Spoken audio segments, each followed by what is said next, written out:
And we're going to be talking about the new line of connected cameras that JVC's has coming out soon. Correct. Yeah, once you see these things, they're really groovy. So please welcome from JVC, Alicia Reed.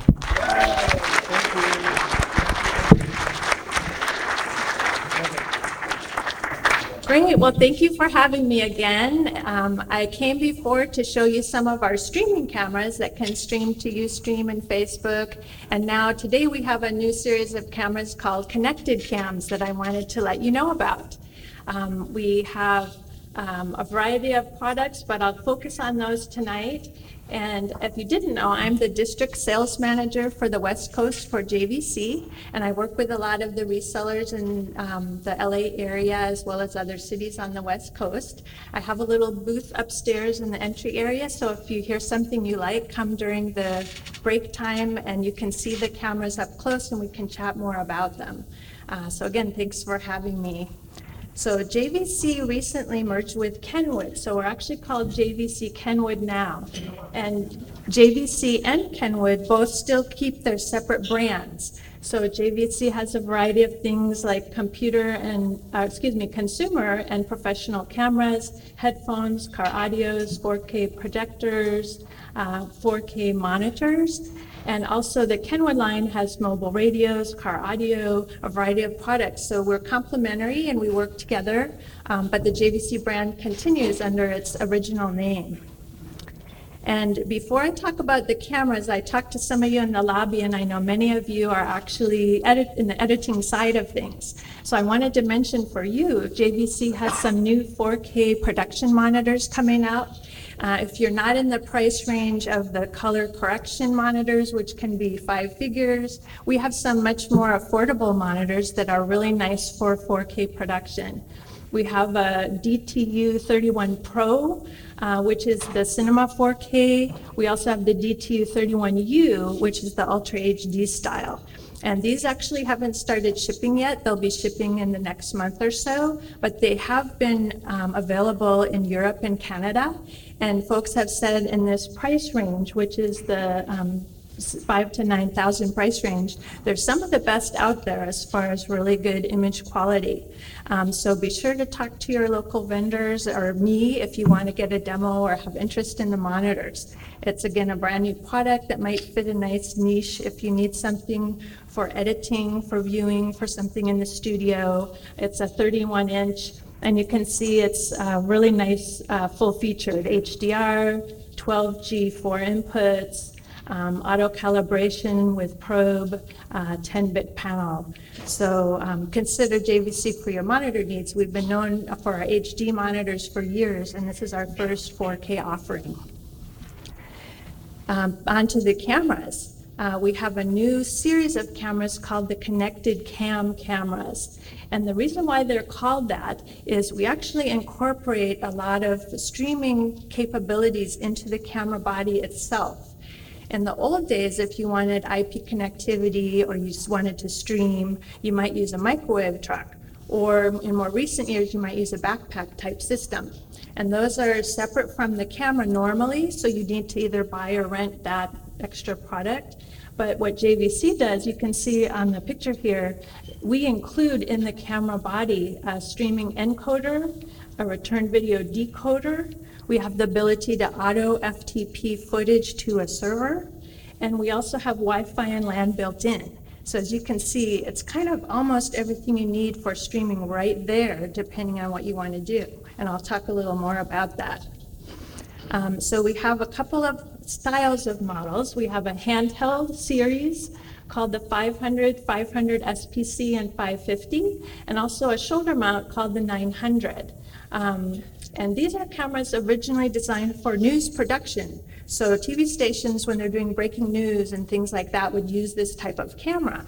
But because more and more people are wanting to use IP connectivity for other things, like for sporting events, for concerts, even just blogging, or doing, maybe even sending footage to your client or to your editor, this is a really cool way that you can do it in a new way without having to physically drive your media to the location.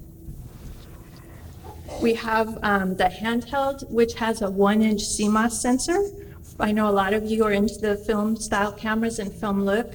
This is kind of a crossover for you because you can still get that shallow depth of field, which is really nice. We also have the shoulder mount 900, which has the 2/3 inch triple sensor system, which is popular for the event style and sports style cameras that are used. You can also put it in a full fiber fly pack or studio style configuration. So there's a lot of different ways that you can use these new cameras as a traditional camera in addition to the IP connectivity. The larger model has a 2/3 inch B4 mount. It can go up to 120p, so you can do slow-mo. It has f12 at 2000 lux low light capability, 62 dB and HDR. And it does have the ability to record 10-bit 422, and it has a variety of recording formats. So if you work with clients, you can often fulfill their needs with this one camera because it can do a lot of different things. And over IP, you can do low latency streaming. You can send a recorded clip to another destination over IP. So again, instead of the old way of having to drive your footage somewhere, you can be sending it in the background using an IP connectivity. It even has return video and IFB audio capabilities, which I'll talk about in a second. So as far as the return video, check it out. You can see a little image in the corner of your screen or a full image in the viewfinder. And so if you're shooting and you need to see what's happening, that you're matching some shot, or maybe you have a weather map or something, this would allow you to see what the other input video is that you're trying to match or be complementary to. And you can also use this return video to put the video on a little screen. So if you have talent or someone that is working with you, you can put that out for them to see it too. So it doesn't have to just be in the viewfinder. And all you need is a little video encoder to make this happen. So it's a very revolutionary thing. You couldn't normally do this before without a full-blown studio type system. And the connected cam, the main purpose is to send live video over the internet. For both of these cameras, again, using all of those built-in features, you can go to a decoder, you can go to a switcher, you can go to a website. So that's one of the main reasons you can use it. But also, you can do things like use the IP connectivity to remotely shade the camera, or to remotely start and stop the recording, or to remotely start and stop the streaming. So it's really very flexible as far as how you can use that IP connectivity. And the little 1-inch sensor handheld cameras, I mentioned there are 3 styles. All of them have a 1-inch CMOS 4K sensor and a 20 by zoom lens. So I know some of you are used to using the 35mm cameras. But one thing you can't do with those is do a decent zoom. A lot of those are maxing out maybe at a 5x zoom. This one has an optical 20 by zoom, and if you're in the HD mode, guess what? The 1-inch sensor can be remapped to give you a 40 by zoom. Imagine how great that would be if you're doing sports or event coverage and you're far away from the action. So it's one of the most robust zooms that you can get on a camera like this. And so even though I tell people, even though it's a built-in lens, you're not disappointed because it's such a good one. And the difference between the models, you can see in the illustration here, the 550 has some built-in antennas. You can see it on the one that I brought today. This allows you to have the MIMO Wi-Fi right in the camera body. But if you get the 500 or 500SPC, as you can see in the illustration, you can still get that Wi-Fi connectivity by hooking up a little adapter that's a Wi-Fi antenna. And JVC has one called the HD65U. It's about $80, and it allows you that full functionality to do all the IP things as well. It's just something you insert into the camera. And the camera has the streaming engine built in, so it can do the same type of things. And here's a little chart that shows further the differences between them. If you want to do sports We have an SPC version which gives you a score overlay. It actually allows you to see a scoreboard at the bottom of the screen. It also has tagging if you're doing sports coaching and you have some XOS software. Come and have a seat. We were supposed to start at 7:30. Sorry about that, guys. Yeah. So this is Tommy you know- Mack. He's one of our local resellers in Los Angeles. He works at Film Tools. So he's very popular. He's been in this industry for a long time. So if you need any demos or quotes, he has a lot of JVC equipment in his showroom right here in Burbank. And he's helping me today. So during the break, if you want to introduce yourself to him, please do so as well. That's my sign language. Well, So back to the chart. If you are doing sports, it also records in the sports exchange format. So the sports exchange format is becoming the standard for folks doing sports production. So even the big like NFL and other teams that are using sports cameras, ours complies with that sports exchange format. It's a 720, it's a special way of recording, so they're standardized. So this camera will allow you to record in that specific standard. And not everyone has it. So we've actually been pre-selling a lot of these cameras to the sports teams because they like the ability to record in that sports exchange format. It also has GPS. For obvious reasons, that's beneficial in sports. And if you buy the 550, in addition to having the built-in Wi-Fi antennas, instead of a sports scoreboard, it allows you to put a lower third graphic. So imagine how cool that will be to be at some location and be able to stream to your website with your name, your title, maybe a phone number or some information, or maybe you're doing a brief talk show and you want to show other people's names and titles. You can do that using this camera and anything with a browser. Using that IP technology, the camera actually connects with your phone, your iPad, your laptop, and you can pre-populate names and titles. The camera actually shoots it a little template that you can fill out. And that allows you to populate the screen with that information. And also you can tell it if you only want it to be streamed but not recorded, or only recorded but not streamed, or if you want it to do both or neither. So it's very flexible as well. And furthermore, it allows you to do Sixy streaming. And I'll talk more about that, but if you're going to stream a lot, Sixy is a service that allows you to get forward error protection. And so anytime you're streaming, if you have dropped packets, which frequently happens because you might be having a bad upload speed or a congested area, the Sixy service, during the slight latency, there can be up to 2 seconds latency, it'll resend the dropped packets so you get them in the end. That's why sometimes when you're watching the news feeds, there'll be a slight delay before the person speaks from the other location. It's in that delay where you can be retrieving dropped packets. doesn't everyone love when they see the news guy going, and now to you, Jim? So that's when they're Thank you, and here we are. able to get the video that way much more efficiently. And the cameras have a 1-inch CMOS sensor. So that does a couple of things. It gives you the low light sensitivity of f11 at 2000 lux. So even if you don't have your light kit everywhere, it'll give you a real nice bright image. It has a wide dynamic range of up to 800%. And again, 120p for slow motion. It also gives you that shallow depth of field, as I mentioned, which gives you that kind of crossover, get zoom plus that. And for those of you into HDR, all of these cameras have HDR as well. So you can utilize that if you're using an HDR workflow.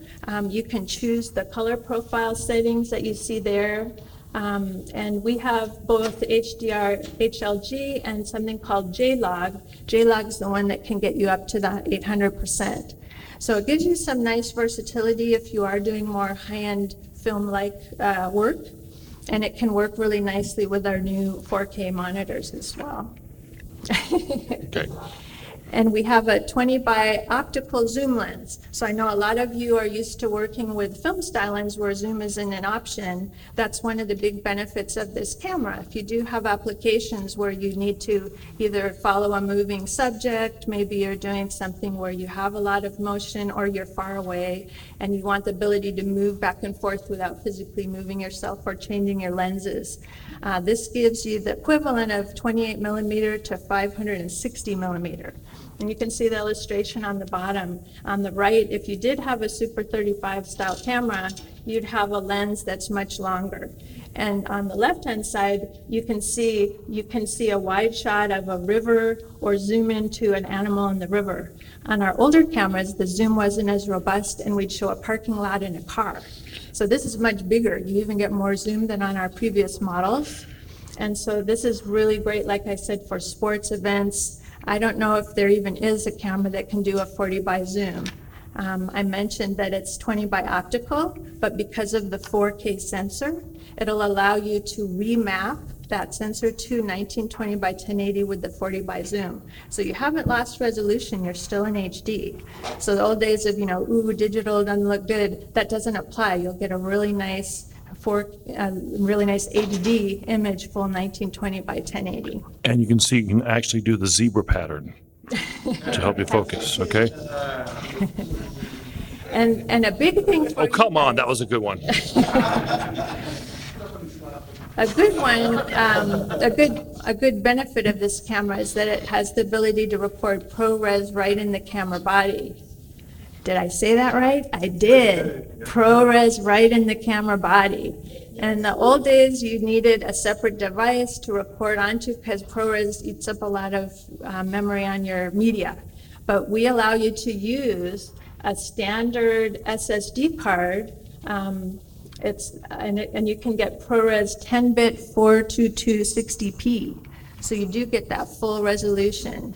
And you can do the HQ or you can do the light. And if you're not doing 4K, you can still use SD cards. It still has 2 SD card slots if you want the less expensive media.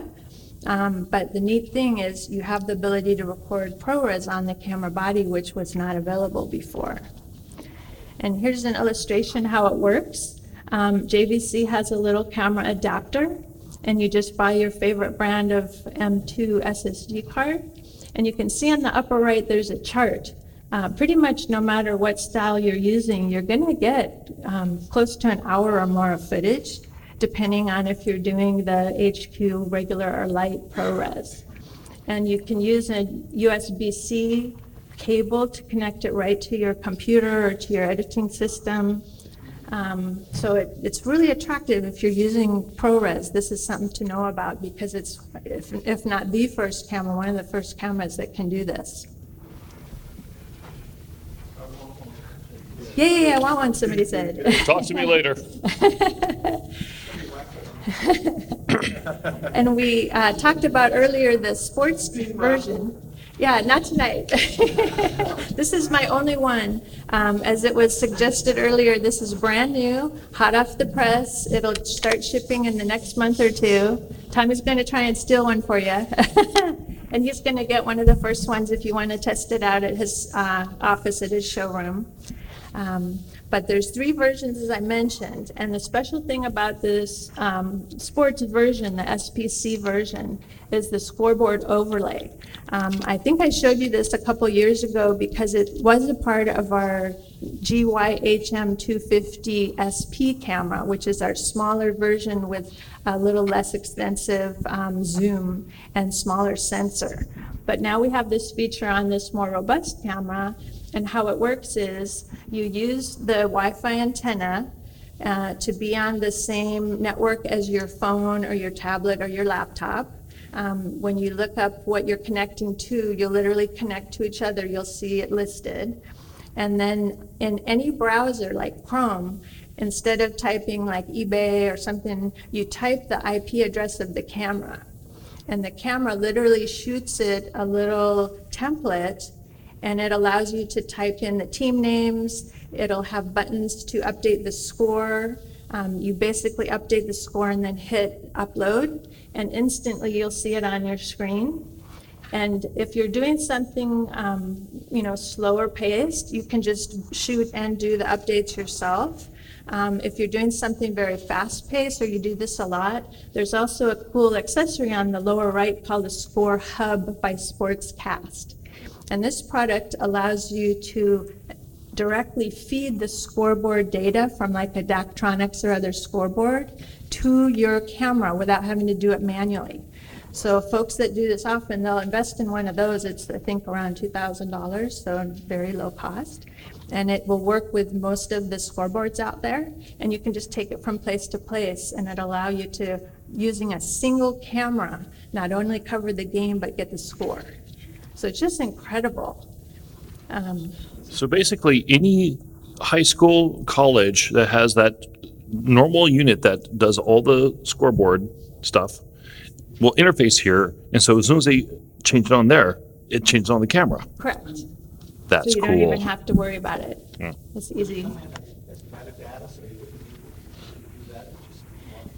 Correct. It'll populate the little scoreboard graphic with the correct numbers and flags and whatever you're doing. And you can see on the upper right, you can pick. So if you're doing baseball, the little graphic will look much different than if you're doing hockey or basketball or football.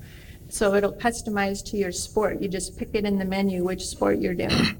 So it's amazing. You can even customize with a logo of the team. You can change the colors. And something that is not on this slide is there's a feature called full screen graphic. And that allows you to pre-make a full screen graphic. Maybe it's a beautiful banner that says the name of the tournament or something, and you can upload that via an SD card to the camera and also use that. So in addition to the scoreboard looking graphic, like during halftime or at the beginning, you can bring up full screen logos. And some folks will even put like a player's stats. They'll put a player's image and some stats about them. So it is. No, it's an overlay. So it'll go over. It's a full screen graphic. So kind of like how the scoreboard would be populating the lower part of the video. The full screen could literally fill the screen, or it could be the upper left or the whole thing. Some people will use it, by the way, for their logo or a watermark. So even if you're not doing sports, if you want to have your watermark on all your video because you put it on the web a lot, you can do that too, and that's how you can use a full screen graphic as well. That's cool. Is it permanent? Like when you take it in the post, is it you have it come up or go away still, or is it permanently burned off? You can choose. If you're both streaming and recording, you could say, I want it to stream to the web but not be recorded onto the media. So then you'd have a clean version of your media, or vice versa. So you can pick. And by the way, I don't have a slide for this, but the broadcast version of the camera, the 550, it doesn't have a scoreboard, but it allows you to do a lower third graphic. So if you just want names and person's title or phone number, you can get that on the 550 as well as the full screen graphic. Both of those cameras have that type of feature. And you can, as I mentioned, stream live video. Here's just showing what I talked about, that on the upper left, normally you need a complete backpack, but we've basically put that in the camera. It allows you to stream live video or to send clips via FTP to a server, or the vice versa, to have return video go to the camera.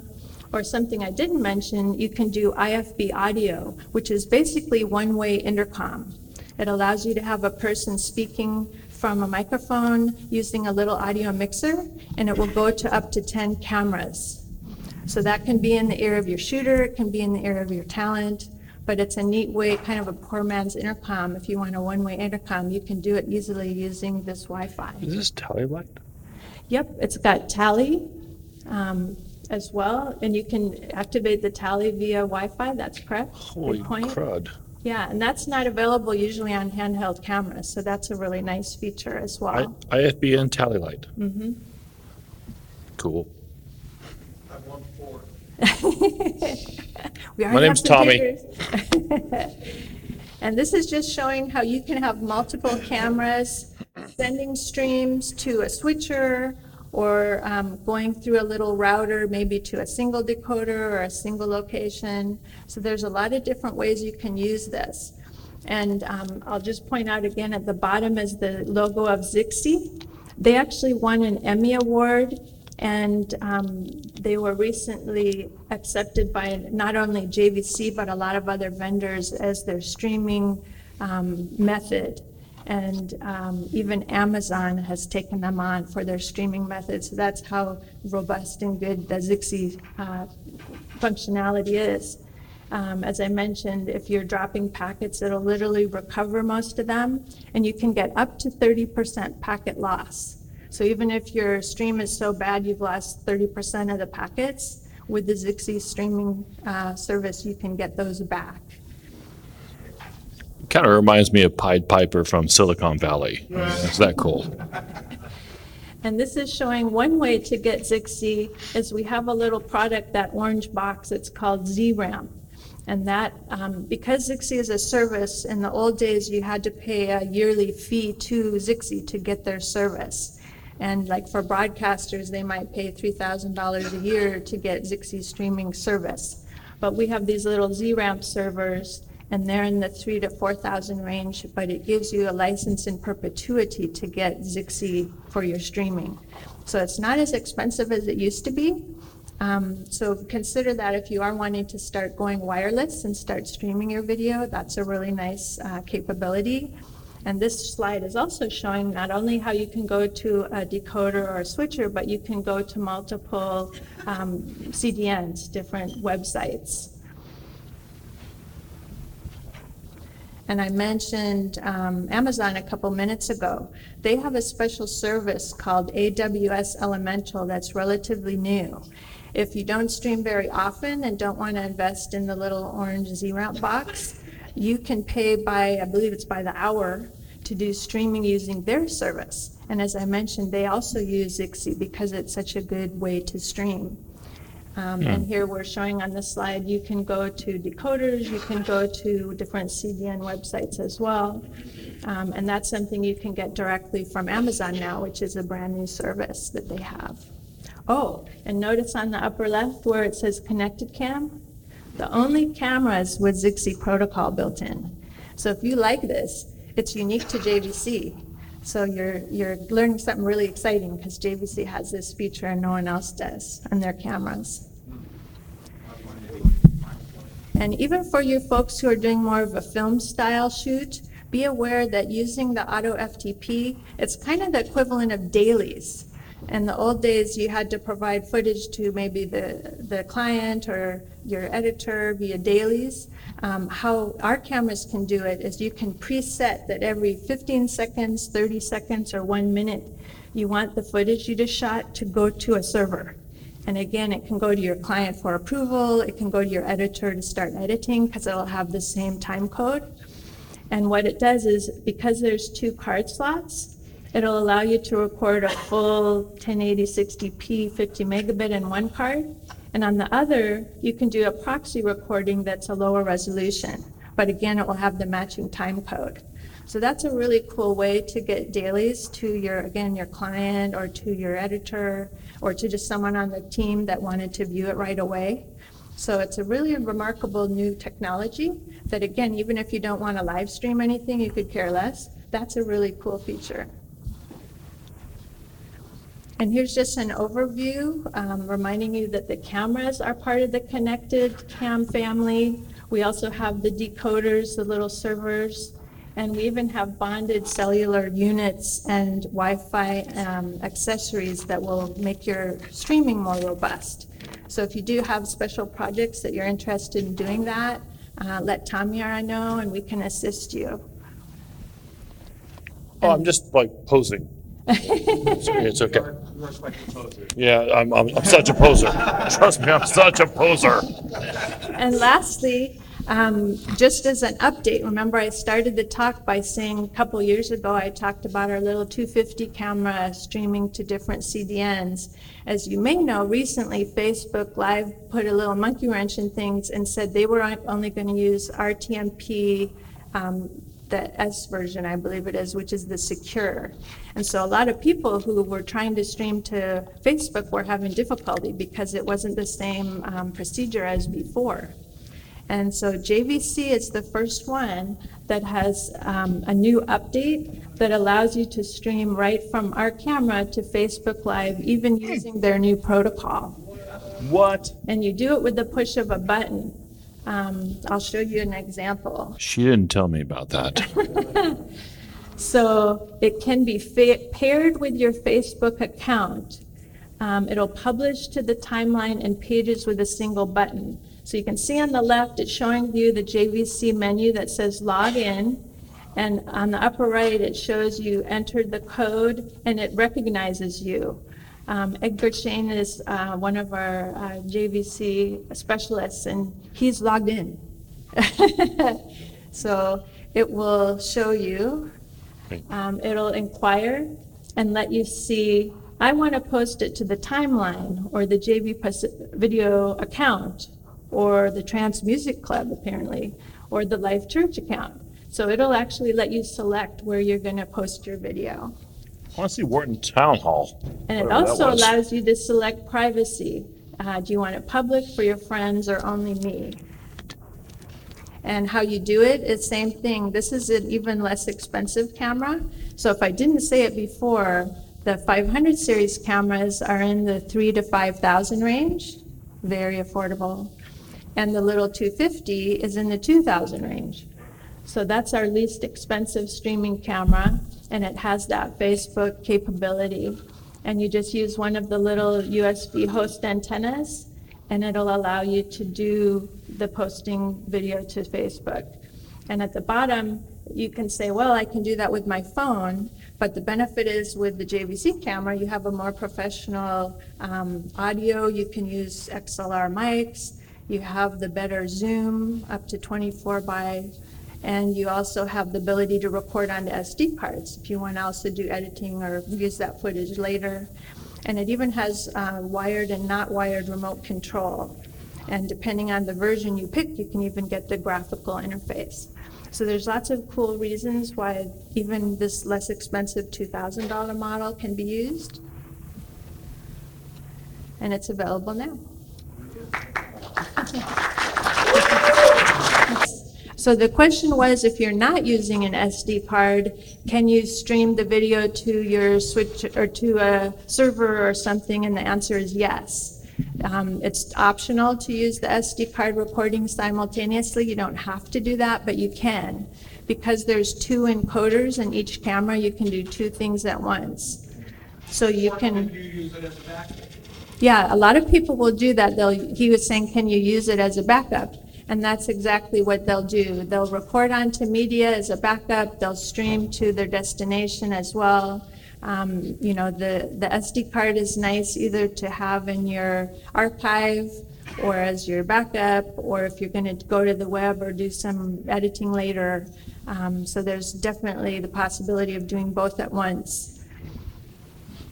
Yes, good question. We were so excited about the IP connectivity. I didn't mention it has, all of these cameras we spoke about have at least one HDMI and HDSDI output on each camera. The larger shoulder mount has two HDSDI outputs. And the 900 even has HDSDI input for a pool feed. So there's all kinds of different ways that you can use these cameras. Any other questions?